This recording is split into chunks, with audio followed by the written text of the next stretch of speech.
Alright guys, so as the title implies, I'm going to be reviewing the new Dragon Ball Super Broly movie. I'll just basically talk about stuff that we've already seen in the trailer, and if you haven't seen the trailer yet for some reason, I strongly suggest you check that out first. But other than that, let's get into it. So let me just say that overall, this movie it's good. It's not great. I wouldn't say it was like incredible like some of the DBZ stands, especially some of the big DB YouTubers out there are really hyping this movie up like it's the second coming of the Messiah or something. And let me just say that, I love Dragon Ball Super just as, and Z and all the other franchises just as much as the next person. But this movie, it was good. So the animation is incredible. I mean, the entire movie is just so aesthetically pleasing, very well done in that aspect. You can really tell that they put time and effort into this one. The fight scenes are probably the best they have ever been, honestly. I really haven't seen any other Dragon Ball fights that really top the ones in this movie.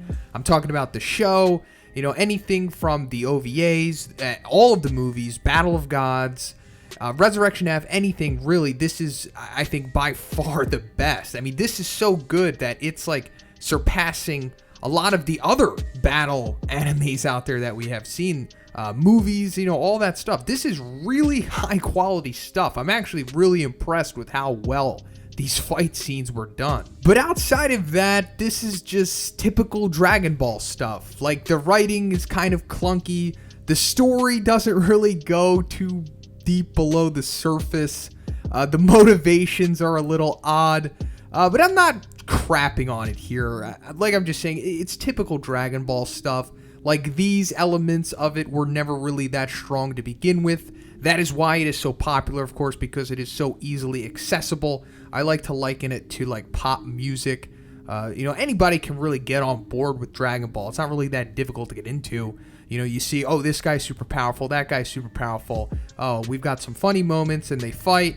And, the plot isn't really that too difficult to follow. But I was surprised by some elements of the story in this movie, and I will give them credit for these three characters individually. So Broly, Chili, and Lemo, I guess I'm saying those guys' names right. The orange dude with the beanie, and then the green chick, she's like Chili, and the beanie guy is Lemo. So these three characters, I think, stole the show, honestly. I really like them, and I didn't know that it was going to be like this going into the movie with them. Like, Chili, I think, is probably the best character in this movie. She is fantastic. I really liked her. She's very similar to Pan. Like, that's who she really reminded me of. Pan from GT specifically, of course. She does have some glaring fan service moments for some reason. Not that I'm complaining, especially because they like showed off her butt. I'm like a butt dude. But I just don't. I don't think it was necessary. Dragon Ball was never really too big on the fan service in the first place. I mean, I know it had its moments, of course, but it felt like it was kind of shoehorned in there for no reason, honestly. But whatever. So Lemo, he's cool. Really, he doesn't really do much in this movie, but the moments that he does have, he seems to have the most personality, honestly, of a majority of the characters in this movie. And then Broly, of course, he is pretty likable. I didn't know that they were going to do this with his character.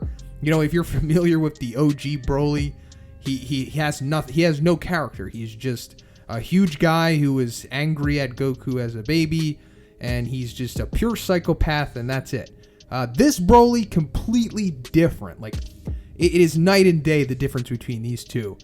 I'm talking about OG Broly and the, let's just say, canon Broly, Super Broly here. Like, I wouldn't say Broly is a villain. Like, he's really not a villain in this movie, which is interesting.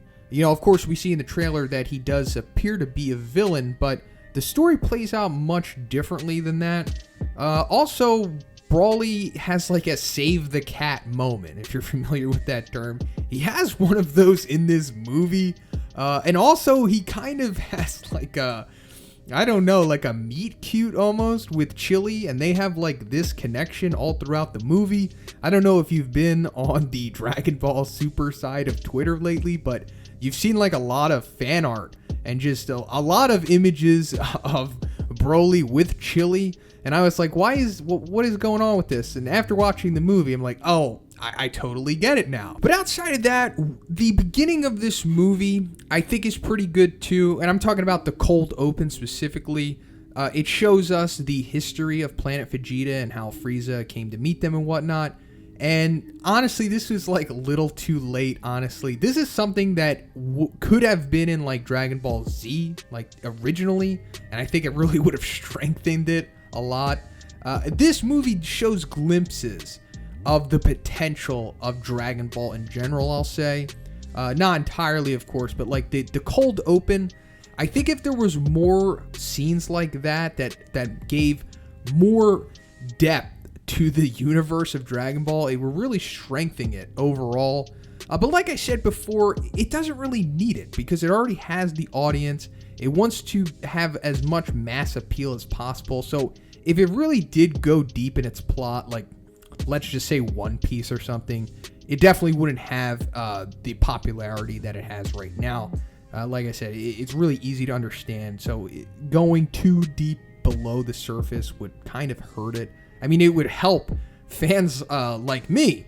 And I'm not saying I'm intellectual or anything, but you know, if you follow my channel, you know that I follow One Punch Man and My Hero Academia and One Piece and those other battle animes. And you know, they are much more in depth and have a much more expansive universe than Dragon Ball, as well as the everything else is more complex, honestly. But I'm not saying one is better than the other, of course. I'm just putting that out there. We also get a recreation of the Dragon Ball Minus manga, which is pretty cool because I personally like that manga. If you're not familiar with it, it's just the story of Bardock and his wife Jean, or Jin, however you say her name, who are the parents of Goku.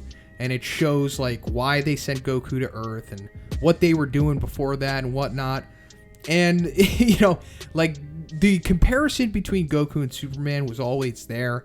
But watching this movie and seeing his origin play out, I was like, damn, man, this is like too similar to Superman's origin, but it's fine.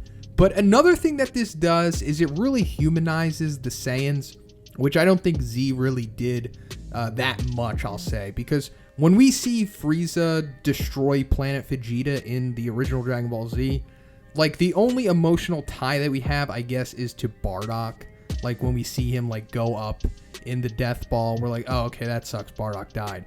But in the movie, you're seeing that he's not just killing Bardock, he's killing all of these people who are essentially innocent. Like in Dragon Ball Z, it painted the Saiyans as like they're a warrior race and they just take over planets and they're all sociopaths and it doesn't really matter if they died. Like, don't feel bad. But in this movie, it's like, no, they're like a race just like humans. There's the good and the bad and the innocent, and they're all getting wiped out together. And, you know, it just makes you feel for them. At least I did. But other than that, let's get into Frieza because he's in this movie and his role in this movie is very odd. Like, he never really gets too deep into anything. He's kind of just there. And I don't really know a better way of putting it without really getting into spoiler stuff. And then the other characters in this movie, there's Whis.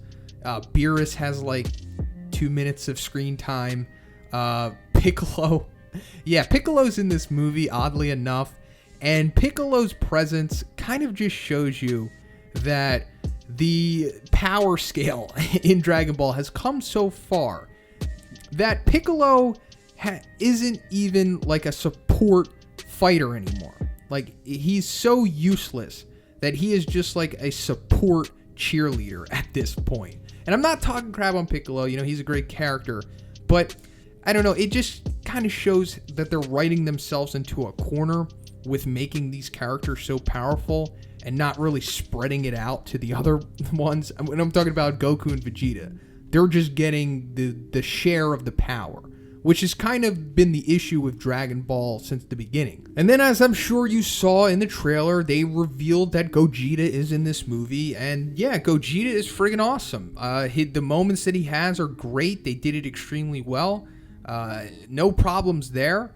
And then the ending was fine. It wasn't bad.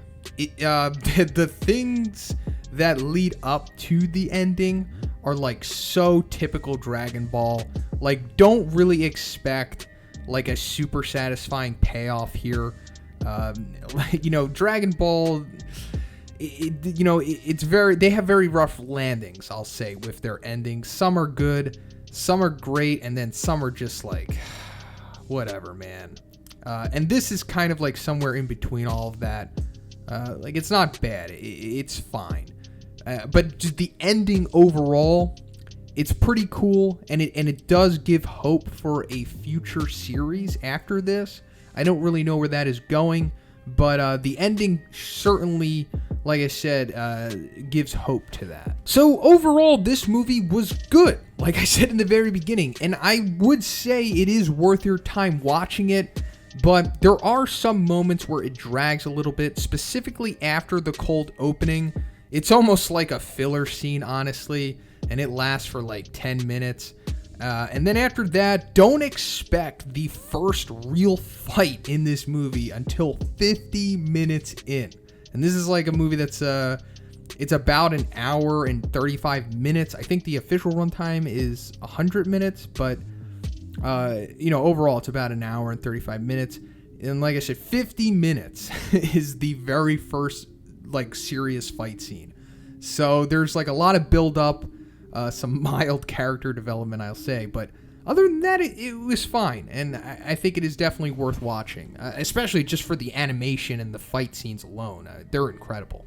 So that's pretty much it for the video today, guys. I would say let me know what you think about the movie, but I doubt you'll be able to see it until January. But if you did see it, or whatever, or just let me know what you thought about the review. If you liked the video, please give it a like. I also have a Patreon. It's only $2, and it gives you access to a weekly Q&A video that I do on this channel. And if you haven't already, please subscribe as well. Have a great day. I'll see you in the next one.